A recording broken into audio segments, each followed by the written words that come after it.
Good morning, students. How are you? Today we start our second lesson, The Vain Rose. First, I read a lesson and explain it, and you may listen carefully. The spring season had arrived.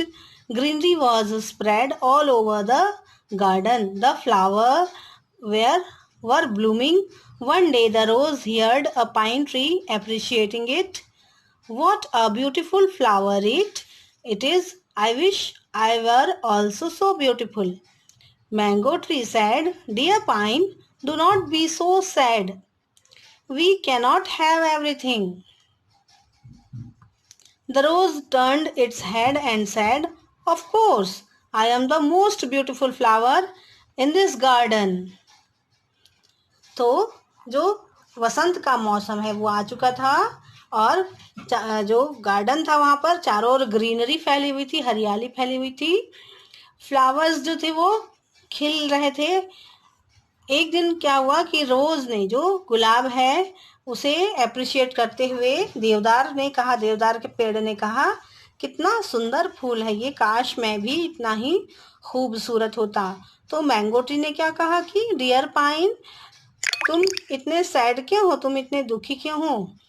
सबको we cannot have everything, है ना, सबको सब चीज नहीं मिलती। The rose turned its head and said, और जब जो गुलाब है उसने मुड़कर कहा, उसकी ओर देखकर कहा, ऑफ कोर्स, बिल्कुल सही, I am the most beautiful flower in this garden, कि मैं इस गार्डन का सबसे खूबसूरत फूल हूँ।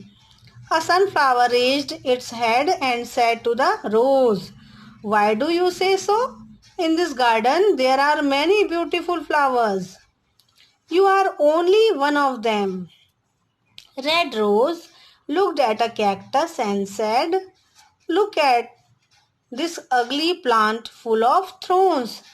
फिर सनफ्लावर ने कहा अपना सिर उधर करके कि तुम ऐसा क्यों कह रहे हो? गुलाब से कहा कि तुम ऐसा क्यों कह रहे हो? इस गार्डन में तो बहुत सारे खूबसूरत फूल हैं और तुम भी उनमें से ही एक हो, है ना। तो रेड रोज ने एक कैक्टस जो था, है ना, उसे देखकर कहा कि देखो, वो इतना बदसूरत प्लांट है जिसमें कि कांटे ही कांटे हैं।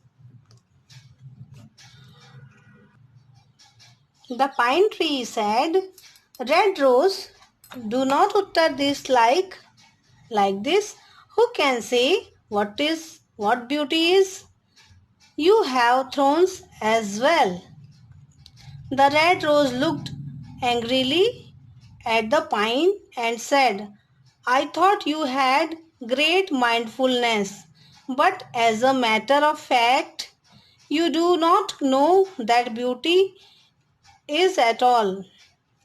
How can you compare my thorns to that of the cactus?